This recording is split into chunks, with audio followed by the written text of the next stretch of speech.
अस्सलाम वालेकुम दोस्तों, welcome back to my YouTube channel and Facebook page. आप देख रहे हैं इरफान डिजिटल टॉक्स और मैं हूं इरफान असलम। आज की इस वीडियो में हम बात करेंगे रेजिग्नेशन के हवाले से। कुछ नए रूल्स हैं, उनको आपने फॉलो करना है। अगर आप ड्यूरिंग प्रोबेशन पीरियड रिज़ाइन करना चाहते हैं तो कौन से रूल्स लागू होंगे, अगर आप आफ्टर प्रोबेशन पीरियड रिज़ाइन करना चाहते हैं तो कौन से रूल्स लागू होंगे। कंप्लीट डिटेल के साथ आज इस वीडियो में हम डिस्कस करेंगे। वो लोग जो यहाँ यूएई में रह रहे हैं और इस हवाले से कोई इन्फॉर्मेशन चाह रहे हैं तो ये आपके लिए ज़बरदस्त फ्रूटफुल इंफॉर्मेशन होगी रेजिग्नेशन के हवाले से। इस वीडियो को एंड तक लाजमी देखिएगा ताकि आपके सारे जो क्वेश्चन हैं वो क्लियर हो जाए। तो आइए आज की वीडियो स्टार्ट करते हैं। जी फ्रेंड्स, अगर आपने अभी तक चैनल को सब्सक्राइब नहीं किया तो चैनल को पहले सब्सक्राइब कर लें और बेल का आइकन भी प्रेस कर लें ताकि मेरी हाथ नई आने वाली वीडियो का नोटिफिकेशन आपको मौसूल हो सके। तो दोस्तों, अगर आप प्रोबेशन पीरियड में रिज़ाइन करना चाहते हैं तो कौन से रूल्स आपको फॉलो करने हैं।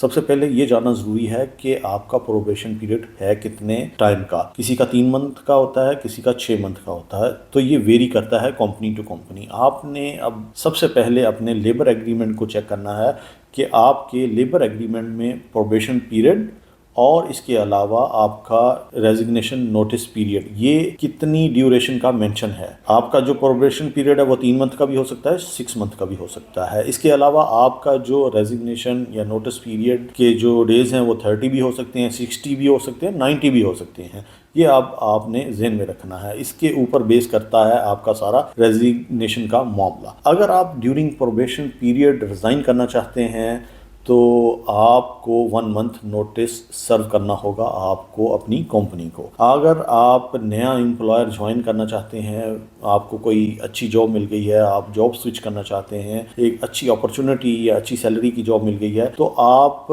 अपनी इस कंपनी से जब रिज़ाइन करेंगे तो आपको एज़ पर लेबर एग्रीमेंट आपको नोटिस पीरियड सर्व करना होगा। जब आप ड्यूरिंग प्रोबेशन पीरियड दूसरी कंपनी को ज्वाइन करेंगे तो आपकी नई कंपनी आप कि पुरानी कंपनी को वीज़ा के एम्प्लॉयमेंट वीज़ा के जो चार्जेस होंगे वो पे करेगी ड्यूरिंग प्रोबेशनर पीरियड। ये इसको नोट फरमा लें। आप रिज़ाइन करने से पहले आप इन चीज़ों को भी लाजमी ज़हन में रखिएगा। नेक्स्ट, अगर आप प्रोबेशन पीरियड के दौरान एमरजेंसी की सूरत में अपने होम कंट्री जाना चाहते हैं तो आप 14 डेज़ का नोटिस पीरियड दे के जा सकते हैं। अब आपकी कंपनी की रिस्पॉन्सिबिलिटी है कि वो 14 डेज़ में आपको क्लियर करे और आपको आपके होम कंट्री में भिजवा दे।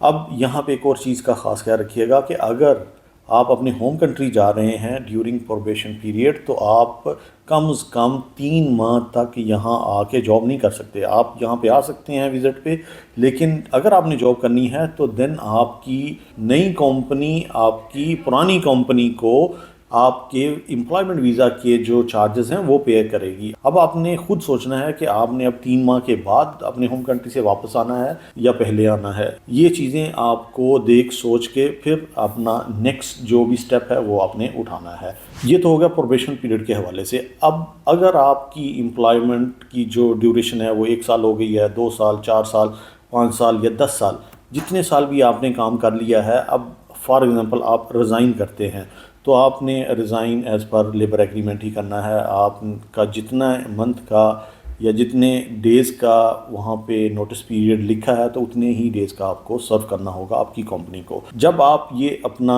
नोटिस पीरियड सर्व कर देते हैं तो अब आपकी कंपनी उस नोटिस पीरियड के बाद आपको रिलीज़ कर देती है। आपको आपके ड्यूज़ मिल जाते हैं और आपको कैंसिल करके आपके जो कैंसलेशन पेपर होते हैं लेबर से और इमिग्रेशन से आपको दे देते हैं। आप अपनी नई कंपनी में जा सकते हैं। ये तो एक होता है स्मूथ प्रोसेस जब नॉर्मली कंपनियां हमें जब रिलीज़ कर देती हैं।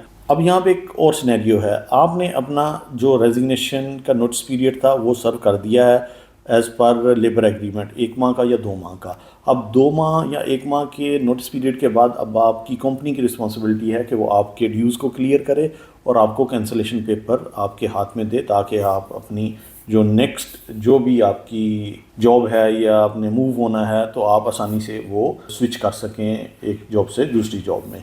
अब यहाँ पे क्या होता है कि समटाइम्स रेजिग्नेशन के बाद कई माह तक कंपनियाँ आपको रिलीज़ नहीं करती, आपको कैंसलेशन पेपर नहीं देती, आपको ड्यूज़ नहीं दिए जाते। तो इस सूरत में आपने क्या करना है, सबसे पहले आपने नोटिस पीरियड सर्व करना है। नोटिस पीरियड आपका क्लियर हो गया, उसके बाद आपने 15 डेज़ 2 वीक आपने वेट करना है। आपकी कंपनी, क्योंकि एज़ पर लॉ आपकी कंपनी की कुछ जो रिस्पॉन्सिबिलिटीज़ होती हैं और आपकी जो भी फाइनल सेटलमेंट उन्होंने तैयार करनी होती है, तो उसको भी थोड़ा सा टाइम लगता है। तो एज़ पर लॉ आपने अपनी कंपनी को 15 डेज़ यानी कि 2 वीक्स देने हैं। उसके बाद आफ्टर 14 डेज़ या 15 डेज़ अगर फिर भी आपकी कंपनी आपको क्लियर नहीं करती, आपको आपके ड्यूज़ नहीं मिलते या आपको कैंसलेशन पेपर नहीं दिए जाते, तो तब आपने क्या करना है, आपने मोहरे के कंप्लेंट सेंटर में कॉल करनी है। ये नीचे आपको नंबर नज़र आ रहा होगा, इस नंबर पे आपने कॉल करनी है और आपने उस कंपनी के ख़िलाफ़ कंप्लेन रजिस्टर करवा देनी है। अब रजिस्ट्रेशन के बाद क्या होगा कि कंपनी अब आपके एम्प्लॉयर को भी बुलाएगी, उनसे भी वो कम्युनिकेशन कर रही होगी और आपसे भी कर रही होगी। अब इस कंप्लेन को रजिस्टर करवाने के बाद अब आपने क्या करना है, आपने अब वेट करना है। अब मोहरे का जो डिपार्टमेंट है जहाँ पे आपने कंप्लेन रजिस्टर करवाई होगी, वो आपकी कंपनी और आपके दरमियान अब कम्युनिकेशन स्टार्ट कर देगा। आपकी कंपनी से भी वो रब्ता करेगा और आपसे भी करेगा, तो वो एक हल निकाल देगा आपको। आपने कंप्लेन की है तो आपके लिए पॉजिटिव पॉइंट है कि आपके हक में ही फैसला आएगा। आपको कैंसलेशन पेपर भी मिलेंगे और आपको आपके ड्यूज़ भी मिलेंगे। अब यहाँ पे एक चीज़ का ख़ास ख्याल रखिएगा, अगर आपके ड्यूज़ 50,000 या उससे कम हैं तो लेबर डिपार्टमेंट या मोहरे जो है वो आपका डिसीजन कर सकता है। वो आप कंपनी से फिर आपको वो आपके जो ड्यूज़ हैं वो लेके देगा। अगर आपके जो ड्यूज़ हैं वो अब 50,000 से ज़्यादा हैं, 50,000 दिरहम से ज़्यादा हैं, तो फिर मोहरे जो है वो आपका जो केस है वो ट्रांसफ़र कर देगा कोर्ट को। फिर कोर्ट डिसाइड करेगा कि आप को ये कब मिलने हैं, कैसे मिलने हैं। ये थोड़ा सा लेंथी प्रोसेस है। यहाँ पे आपको एक और चीज़ बता दूँ कि यहाँ पे आपको ड्यूज़ एज़ पर कोर्ट डिसीजन मिलेंगे। जैसा वो डिसीजन करेगा फिर उस हिसाब से आपको आपके ड्यूज़ मिलेंगे और इसके बाद आपको कैंसलेशन पेपर मिल जाएंगे। लेबर से जैसे ही आपकी कैंसलेशन होती है, वो सारे डॉक्यूमेंट्स लेके आपने आमर सेंटर चले जाना है। आमर सेंटर में आपने अपने दीगर डॉक्यूमेंट्स जो आपके पास पासपोर्ट होगा या वीज़ा कॉपी, ID या फिर आपके पास लेबर कैंसलेशन के पेपर होंगे, आपने वो लेके आमर सेंटर में चले जाना है। तो आमर सेंटर से आपको इमिग्रेशन भी कैंसिल हो जाएगी। तो ये दोनों पेपर, इमिग्रेशन और लेबर कैंसलेशन के बाद अब आप रिलीज़ हो गए हैं। आप दूसरी कंपनी में अपने ये जो डॉक्यूमेंट्स हैं वो सबमिट करें, वो आपका वीज़ा प्रोसेस कर देंगे। तो ये एक तरीक़ाकार है। अगर आपका डिस्प्यूट हो जाता है या जो नए रूल्स हैं अभी 2025 में, तो आप इनको फॉलो करके as per labour agreement, as per UAE labour law अपने तमाम मामलात को कानून के मुताबिक लेके चलें। तो इस तरह आप प्रॉपरली UAE लेबर लॉज को अवॉइड करें, उनको फॉलो करें हमेशा, ताकि आपके लिए किसी भी किस्म की परेशानी का बायस ना बने।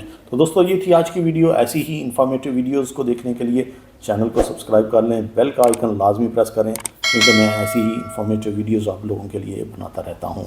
मिलते हैं नेक्स्ट अच्छी सी इंफॉर्मेटिव वीडियो के साथ। तब तक अल्लाह हाफिज़।